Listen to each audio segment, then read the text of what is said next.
un espacio dirigido a la reflexión y análisis sobre el magisterio social de la Iglesia. Un panel de altura que discute la realidad actual guiado por los documentos magisteriales. Los expertos ya están listos para arrancar tu programa Iglesia, Estado y Sociedad. Nuevamente a su programa Iglesia, Estado y Sociedad, este espacio del Instituto de Doctrina Social de la Iglesia de la Pontificia Universidad Católica de Puerto Rico, en el cual queremos discutir temas que son importantes desde el punto de vista de la doctrina social de la Iglesia, que impactan nuestra vida como sociedad, con el fin de iluminar las vidas, de iluminar las acciones y ayudar en algo a la evangelización y el mejoramiento de nuestra vida como pueblo. Me acompaña en esta mañana, como siempre, la doctora Sandra Ramos, mi compañera de panel, a quien le doy la bienvenida, y nos acompaña de manera muy especial en la mañana de hoy la licenciada Sonia Vélez Colón, quien nos honra con su presencia. Sonia es pasada juez del Tribunal de Apelaciones y por muchos años fue la administradora de los tribunales de Puerto Rico. Así que, Sonia, te damos la bienvenida. Las dejo con el público para que den un saludo. Doctora. Pues buenos días a todos los radioescuchas y los que están compartiendo con nosotros en las redes sociales. Muy buen día a todos. Gracias, licenciado, por la oportunidad. Buenos días, licenciada. Buenos días, un saludo particular al licenciado Santiago Lugo y a usted, doctora, qué gusto compartir este espacio con usted, honradísima por la invitación que me hacen y gustosa de dialogar, y un saludo a todo el público bonito que siempre sigue las cosas que hace el licenciado Santiago. Yo soy fanática de él, así que de verdad que estoy muy, muy contenta y muy a gusto de compartir este rato con ustedes y con su público. Muchas gracias, Sonia. El cariño en punto. En el día de hoy hemos invitado a la licenciada Colón para que nos acompañe, a Sonia Vélez, discúlpeme, Vélez Colón, para que nos acompañe, porque queremos continuar con la discusión de un tema que nos parece importantísimo. El primer programa precisamente que tuvimos de Iglesia, Estado y Sociedad lo dedicamos a la discusión de la Carta Pastoral Artesanos de la Paz que emitió nuestra conferencia episcopal, precisamente atendiendo y acompañando y dando unas directrices al pueblo sobre cómo debemos enfrentar el tema de la violencia en nuestra sociedad. Y siguiendo, ¿verdad?, la inspiración de los obispos y la invitación de los obispos, quisimos tener este programa sobre ese tema y lo enfocamos de manera particular en el asunto de la violencia doméstica, ¿verdad?, de la violencia de género, de la violencia intrafamiliar. Porque lamentablemente hemos tenido demasiados casos ya, excesivamente muchos casos de violencia que han culminado en asesinatos de damas por parte de sus parejas. Eso sin contar los demás casos que no trascienden a la luz pública, pero que ciertamente son casos de violencia, no solamente contra violencia de género, sino violencia intrafamiliar, violencia contra menores de edad, que ciertamente es un problema que como sociedad ya tenemos que ponerle un detente y tenemos que tomar medidas para resolverlo.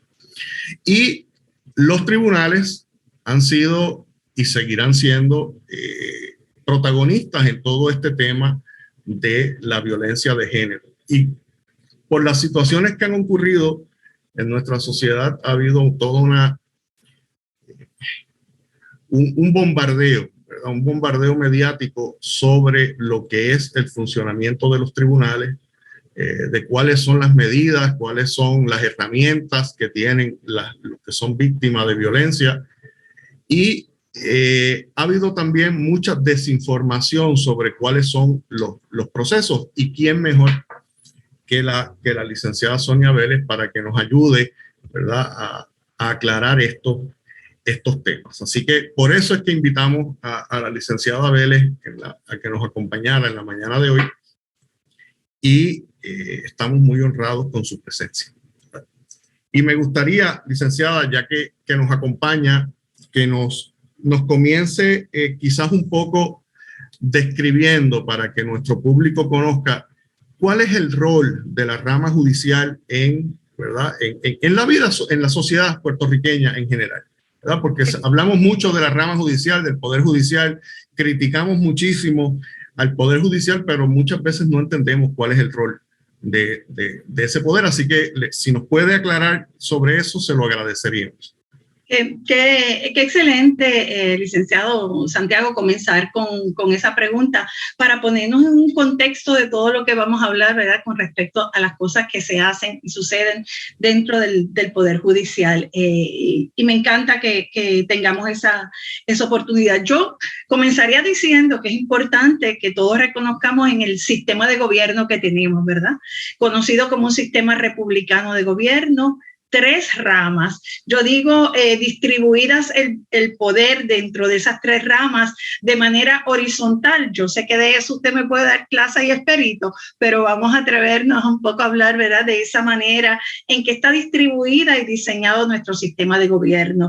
Y así lo establece nuestra Constitución, tan fácil que es ir a ella, tan hermosa que es. Yo le digo a los estudiantes que la Constitución nos describe los 3 poderes. Antes de describirnos los 3 poderes, nos presenta nuestra Carta de Derechos, que eso es importante siempre conocerlo, eso que como pueblo hemos retenido en este proceso de delegación, y esos 3 poderes están ahí diseñados: el poder legislativo, el poder ejecutivo y el poder judicial.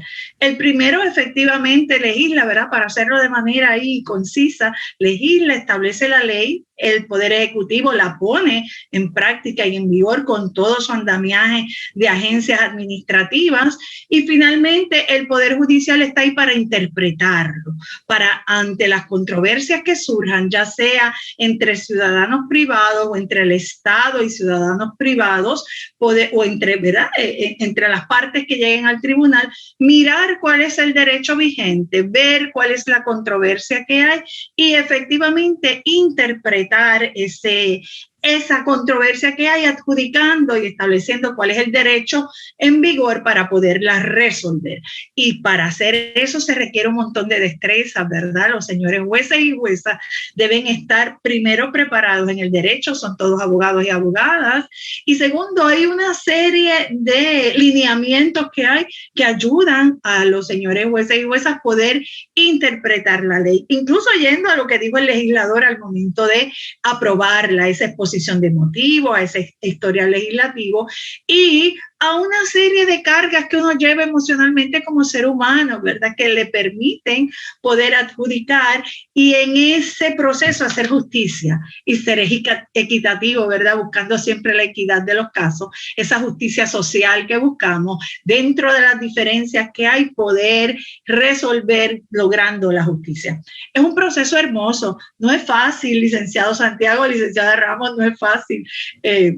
Yo siempre relato que cuando uno está en ese proceso, uno escucha las partes, los testigos, los peritos, de momento se convence de un lado, debo resolver así. Y cuando escucha la otra parte, uno dice, pero esta otra parte también tiene razón. Y ahí, permítanme compartirle algo que para mí es esencial, es que entra en juego la verdadera independencia judicial. Independencia judicial, que es un elemento importante en ese proceso adjudicativo y que es un derecho de los ciudadanos. No es un derecho de los jueces y juezas como a veces se piensa.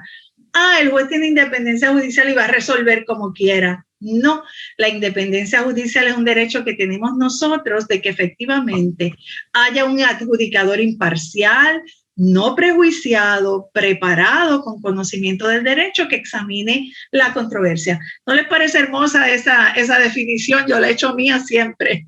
Definitivamente es hermosa, licenciada, y vital, ¿verdad? Vital, claro.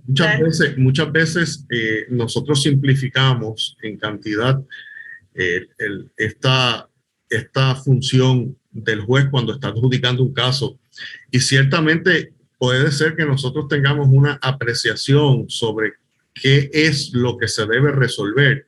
No obstante, el juez está allí para ser imparcial con las dos partes. Y esa es lo que muchas veces no entendemos, que el juez es el garante de los derechos de las dos partes que se encuentran en el proceso, y no puede, bajo ningún concepto, asumir una posición o la otra. Tiene que resolver conforme a lo que el derecho dice y conforme a la prueba que se le presenta, que es otro detalle que muchas veces pasamos por alto. En el camino yo siempre explico que el juez se va prejuiciando, porque si no se prejuicia a favor de una u otra parte, no puede resolver. Pero ese prejuicio viene a base de esa evaluación independiente que él hace, no prejuiciada, de lo que efectivamente se le presente, de lo que dicen los testigos, de la prueba documental que recibe.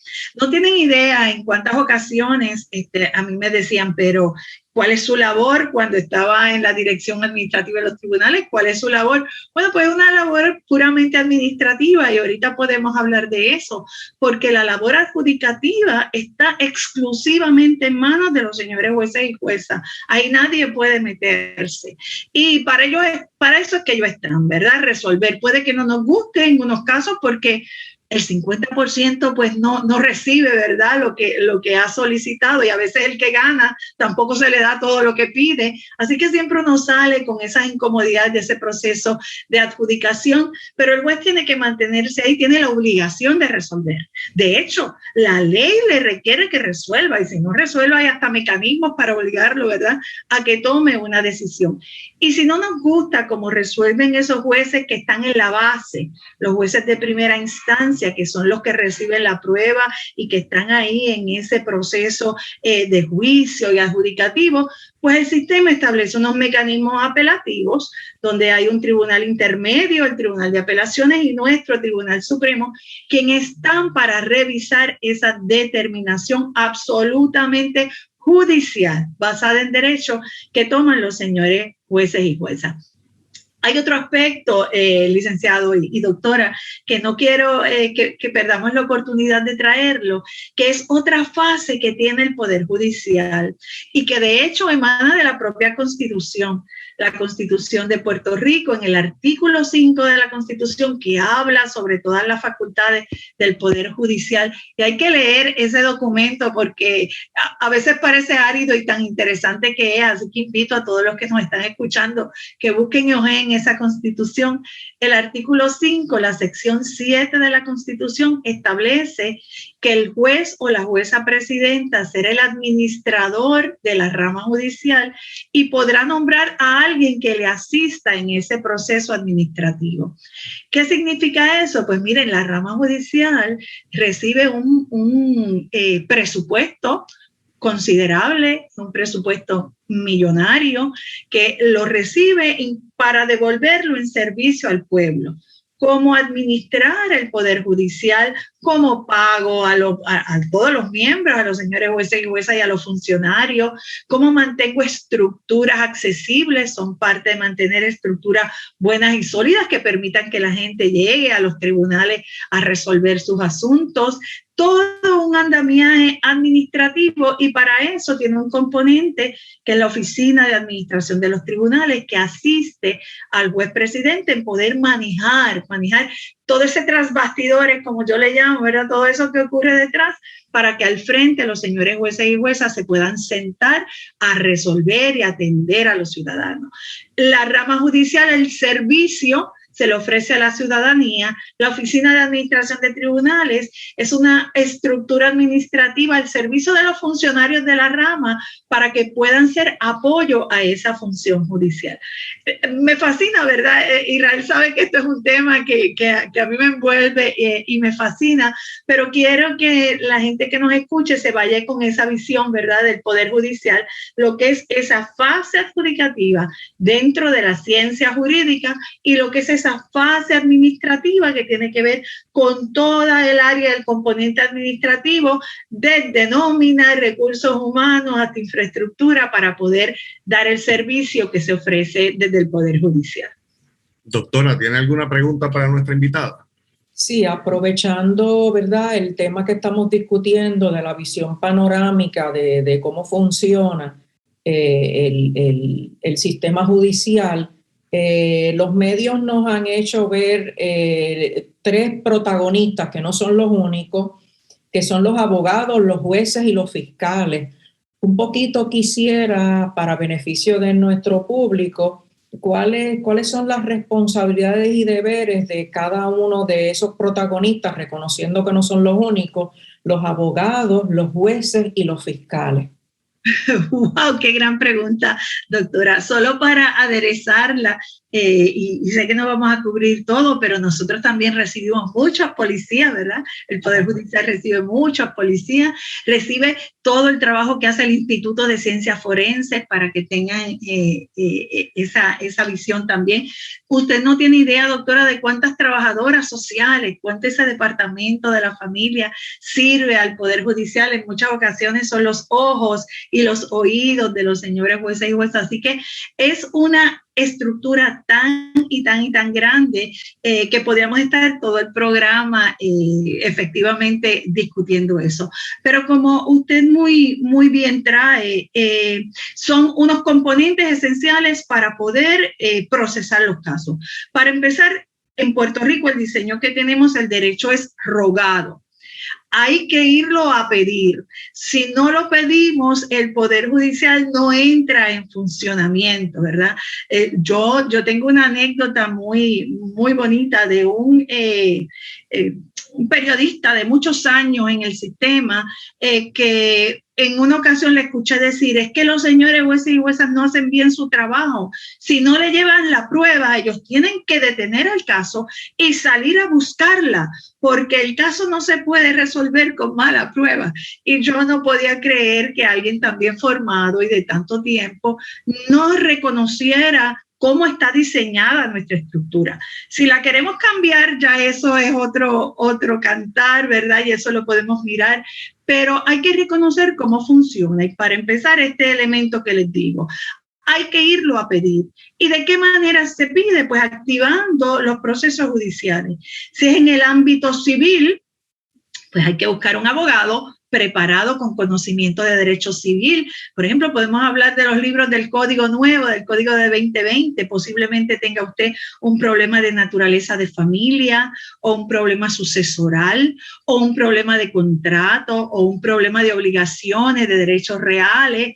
Pues usted tiene que buscar la asistencia o la orientación de un abogado o abogada que le pueda presentar una demanda, una reclamación al tribunal, emplazar, traer a la otra parte, notificarlo para que se trabe o se trence o se entrelace una controversia que el juez pueda evaluar o examinar, ¿verdad? Hay que pedírsela al juez y este es el mecanismo de hacerlo. Y de hecho me permite la pregunta, y esto que estoy hablando, señalar que también se ha reconocido que las partes por derecho propio pueden acudir al tribunal. No necesariamente tengo que ir representado por un abogado, dependiendo del tipo de caso y de la complejidad y de cómo la parte lo pueda mover. Puede considerar ir y solicitar el motu propio en la asistencia del tribunal. Y hay otros mecanismos a través ya sea de los centros PROCEO, de la mediación, que quizás podemos hablar que eso apoye a esa parte que decide ir sola. Por el otro lado, en los procesos de naturaleza criminal, pues tenemos entonces la intervención de todo el componente de justicia criminal del sistema. Ahí es que viene el abogado, el policía que investiga o que arresta a una persona porque la ve cometiendo un delito en su presencia. Inmediatamente activa el Departamento de Justicia, que no es parte de la rama judicial. El Departamento de Justicia es una secretaría de la rama ejecutiva del gobernador, pero hay que activar al fiscal, que se convierte en el abogado del pueblo, porque cuando se comete un delito, el ofendido es el pueblo, así que se activa fiscalía, quien es el que comparece y presenta ante la consideración del juez o la jueza la famosa denuncia. Todos conocemos que hay que establecer un documento, un formulario, donde se impute la comisión de un delito que debe estar tipificado, ya la ley lo debe haber reconocido, debe haber establecido cuáles son los elementos de ese delito y comenzar a iniciar y a promover la maquinaria del sistema judicial. Yo creo que debemos partir de este señalamiento de que el derecho es rogado y por ahí comenzamos el trabajo en tribunales. Sí, tenemos que ir a una pausa, pero al regreso continuamos con este interesante tema. Así que enseguida volvemos. Iglesia, Estado y Sociedad. Bienvenidos nuevamente a esta segunda parte de este programa Iglesia, Estado y Sociedad. Continuamos nuestra conversación con la licenciada Sonia Vélez Colón, hablando de este tema de cuál es el rol de los tribunales o del Poder Judicial y su intervención en todos estos casos de violencia y de violencia, de crimen, etcétera, que tanto nos impacta. Y antes de la pausa estaba un poco describiendo lo que era el rol, ¿verdad?, de las distintas partes que acuden a la rama y que se convierten en protagonistas de los casos, como son los fiscales, como son los abogados. Así que, Sonia, te dejamos para que continúes con tu explicación. Creo que habíamos terminado antes de la pausa hablando de cuál era el rol de los fiscales. Sí, yo creo que lo que debo señalar un poco, porque sé que queremos abarcar tanto, pero hay un elemento que me parece que es indispensable traer a la conversación y es el elemento ético que persigue a todo el que comparece al tribunal, ¿verdad? Los abogados, los fiscales que son abogados, esto es importante que se entienda. Los fiscales nacen, ¿verdad?, de las escuelas de derecho, nacen de la Pontificia Universidad Católica, igual de preparados que nacen los señores jueces y juezas. No hay escuelas particulares para formar previo a esos nombramientos a nadie. Así que los fiscales, que son abogados, los jueces y juezas, que son abogados, los policías, todos los componentes que van a iniciar los procesos judiciales llevan un código de comportamiento, ¿verdad? Hay que ser éticos, hay que seguir unas reglas que lo que modulan es la aspiración a ser excelentes en el trabajo que hacemos y estar comprometidos con aclarar los casos, con buscar la justicia de los casos. Estoy convencida de que cuando el fiscal presenta un caso en el área criminal, cuando el policía investiga, es porque efectivamente entiende que hay la comisión de un delito y que se debe proceder para evaluar y que el juez finalmente adjudique. O cuando el abogado de la defensa está en ese proceso que es tan intenso, ¿verdad? Y que hemos visto últimamente, porque gracias a unos mecanismos ya lo podemos ver a través de los medios digitales y de la televisión, y vemos la intensidad. Es bueno que los radioescuchas sepan y conozcan que lo hacen porque tienen una obligación. Todos los imputados de delito, todas las partes, hay que reconocerle lo que se llama un debido proceso de ley, ¿verdad? Que las cosas se hagan tal y como lo establece nuestro ordenamiento jurídico, las reglas procesales, las reglas de evidencia, la ley. Y en muchos casos no solo buscamos la absolución o la convicción de una parte, sino que hay un proceso en el camino justo y que finalmente, cuando el juez queda sometido al caso para que él dé su fallo, o cuando hay un jurado, el jurado anuncie su veredicto, ese proceso haya sido justo, no se haya desviado, la prueba que hay sea una prueba buena, contundente, tanto testifical como documental, que permita hacer una determinación equitativa, justa, final en el caso. Así que, como ven, hay un componente humano, pero un componente revestido de un elemento ético que es bien, bien importante para la solución de los casos. Me surge de la misma respuesta que acaba de dar. Mencionó que en algunas instancias la persona puede ir sin el abogado. Me gustaría que abundara un poquito en qué situaciones y qué programas tienen los tribunales en ese sentido. Pues yo creo que el Poder Judicial ha reconocido lo inteligente de nuestro pueblo. Nuestro pueblo es un pueblo educado. Yo le aseguro, doctora, que ahora con las redes sociales ha sido interesantísimo porque nadie va a sala sin haber entrado a buscar cuál es la ley que en este caso le aplica a él, o para él entender los procesos. Yo le digo a mis estudiantes, ¿qué imagen tienen ustedes de los señores jueces y juezas? Esa imagen tradicional que teníamos de una persona de edad avanzada, porque era la experiencia quien lo llevaba a ocupar esas posiciones, de una persona severa, de una persona que imponía únicamente su voluntad y su respeto. Yo le aseguro que eso ha ido pasando un poco a la historia.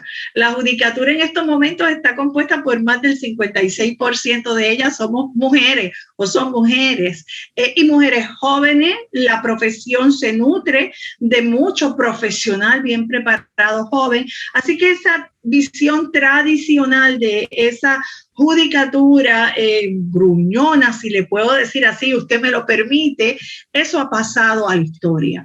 Ahora los señores jueces y juezas tienen que entender que la ciudadanía que va a sus salas es una ciudadanía que se preparó, que se educó, que buscó, que preguntó y que quiere entender qué es lo que está pasando en su caso. Así que eso llevó al Tribunal Supremo de Puerto Rico a reconocer que en muchos casos los ciudadanos se pueden representar por sí mismos, que tienen la capacidad de poder expresar y de poder decirle al señor o a la señora jueza que está atendiendo su caso cuál es la controversia y de qué manera poderla entender y resolver. Le voy a hacer una anécdota que para mí es sumamente significativa. En el año 2014, cuando se inició el programa experimental de cámaras en los tribunales, se inició en 2 salas el mismo día, eran 2 salas en la región judicial de San Juan, la sala 904 y la sala 907, son las salas de recursos extraordinarios que suenan mucho por ahí, ¿verdad? Porque le llegan muchos casos álgidos y decidimos empezar ese proyecto en esa sala. La 904 fue la primera e interesantemente el caso que se estaba transmitiendo, todas las partes eran abogados. La parte demandante era una abogada que demandaba a uno de los bufetes más grandes del país. Así que los demandados eran todos abogados y, por supuesto, quienes llevaban el proceso de la parte demandante y la parte demandada eran abogados. Cuando nos trasladamos a la sala 907 para ver el caso que íbamos a transmitir en esa sala, era una ciudadana sola, sin representación legal, ella dirigiéndose al tribunal en una acción que quería poner en vigor después de haber recibido una determinación a su favor de una agencia administrativa. Y a mí lo que me maravillaba era que el país podía ver cómo formados en derecho se dirigían al tribunal, pero igual como una ciudadana muy respetuosa con su conocimiento se dirigía al tribunal a hacer su petición. El Tribunal Supremo de Puerto Rico, como he señalado, ha reconocido que en todos los tribunales en Puerto Rico los ciudadanos pueden comparecer solo a presentar su caso. Claro, doctora, hay casos y casos, ¿verdad? Hay algunos que son demasiado complicados, muy complejos, en el cual se va a requerir prueba testifical, prueba pericial, hacer descubrimiento de prueba. Entonces, el señor y la señora jueza siempre va a tener la facultad para determinar en qué casos permite que el proceso continúe representándose el ciudadano él solo o en qué casos va a requerir que busque la atención o la ayuda de un profesional del derecho que le permita llevar adecuadamente el proceso ante la consideración del juez. Licenciada, ya que estamos en este tema,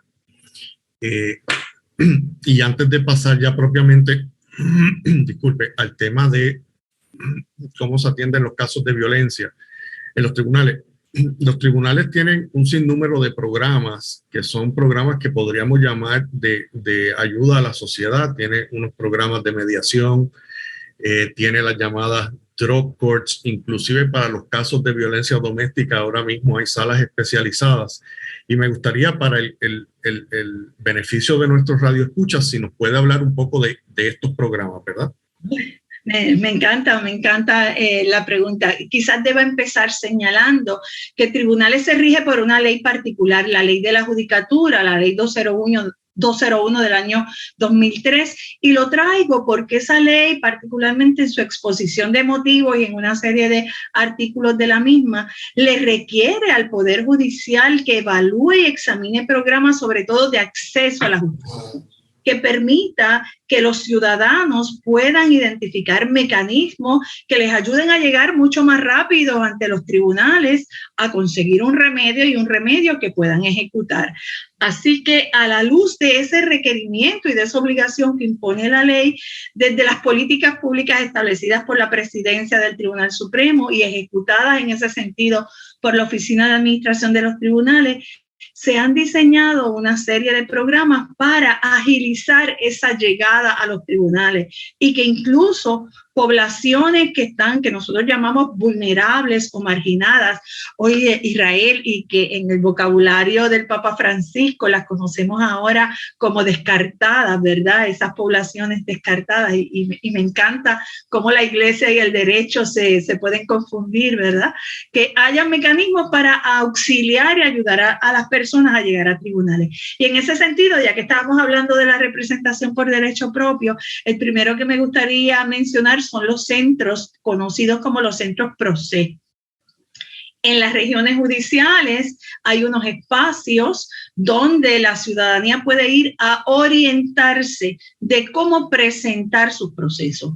Voy a aclarar, no es orientación legal, no es que usted va a recibir en los centros PROCE un abogado que le va a decir si usted va a prevalecer en su caso o no prevalecer, sino es que una vez reconocido el derecho de la ciudadanía a representarse por derecho propio, la rama entendió que debía buscar un programa o un mecanismo para orientar a ese ciudadano de la forma correcta de hacerlo. Y entonces hay una serie de formularios que usted puede conseguir. Usted no se preocupe por tener que llenar o cómo redactar el escrito, o cómo pedirle al juez. Ya hay formularios preparados para que usted sencillamente llene los blancos y sea más fácil que ese documento pueda llegar al juez y sea entendible. Y sí, allí va a recibir orientación de qué usted esperar el primer día de vista, cómo usted manejarse dentro del proceso.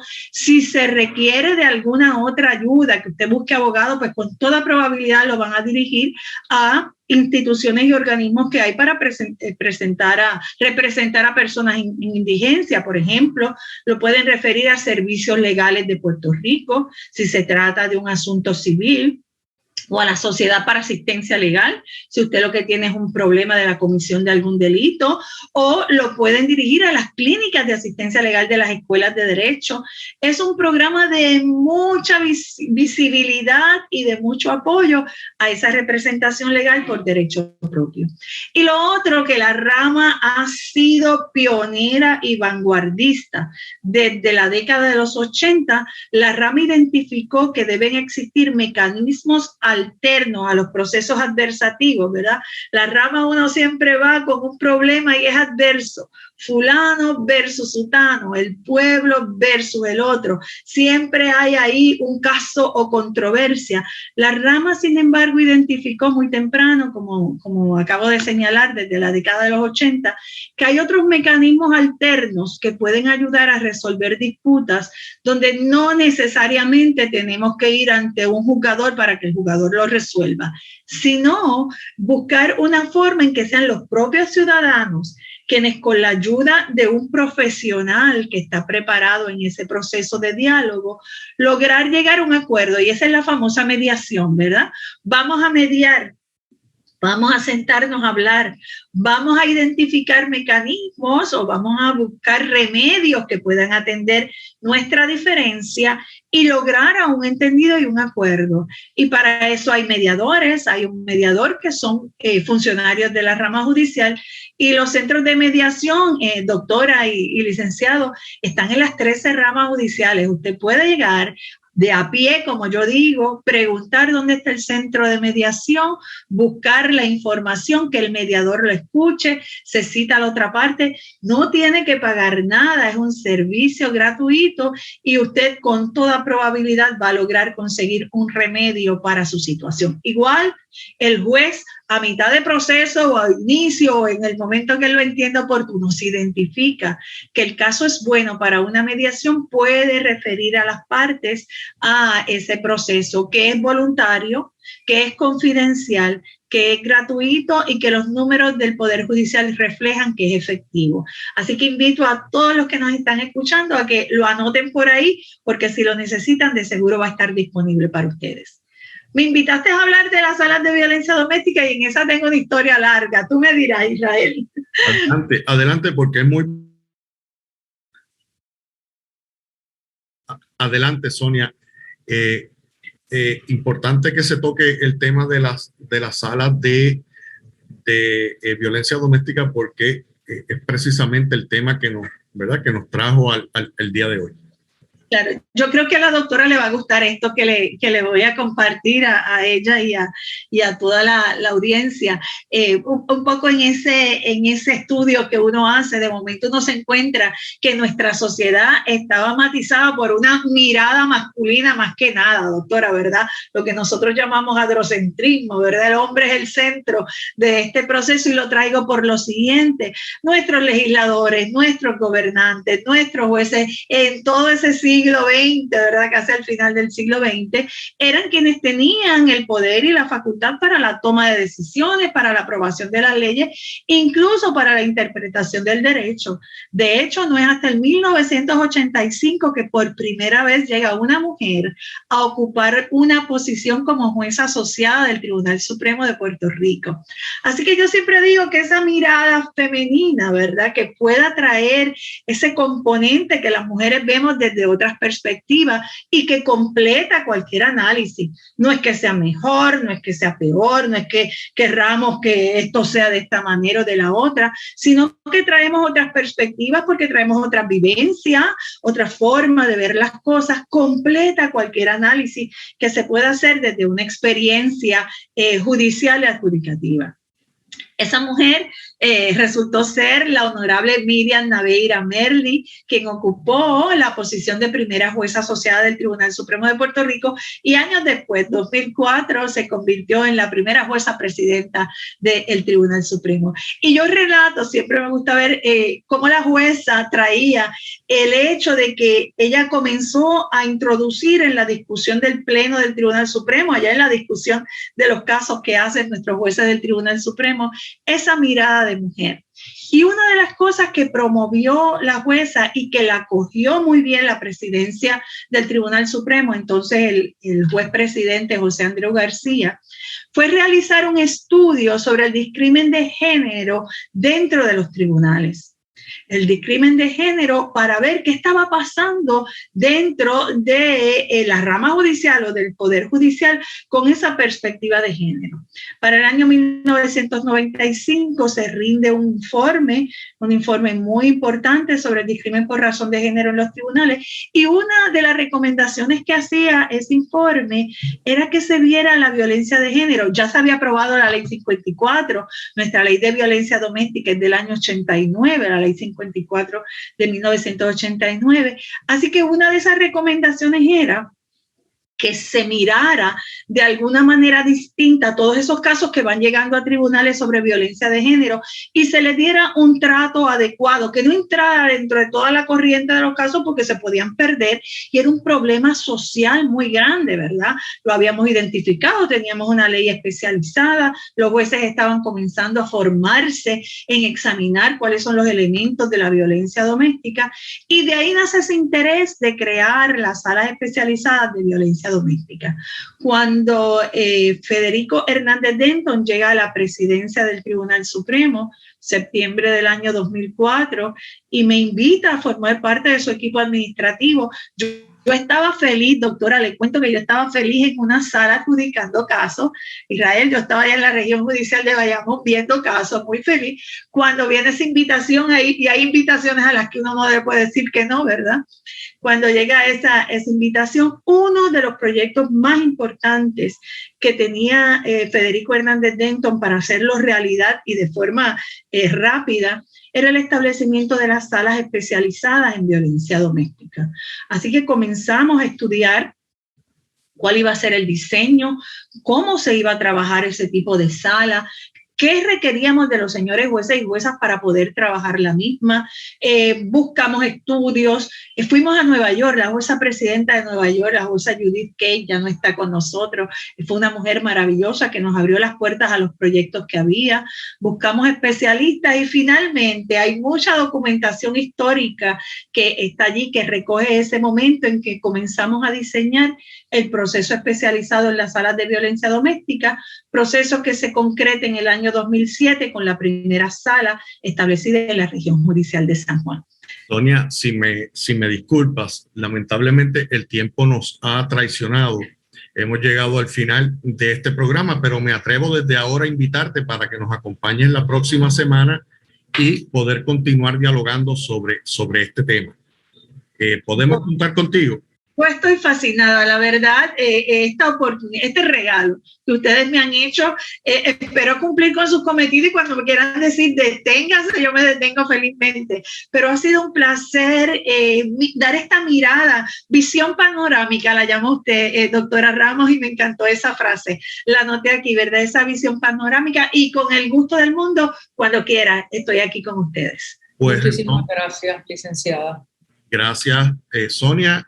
Nos despedimos entonces y los invitamos a todos nuestros radioescuchas y los que nos siguen por las redes sociales a que nos acompañen la próxima semana en este mismo segmento, a esta misma hora, en donde continuaremos esta conversación con la licenciada Sonia Vélez.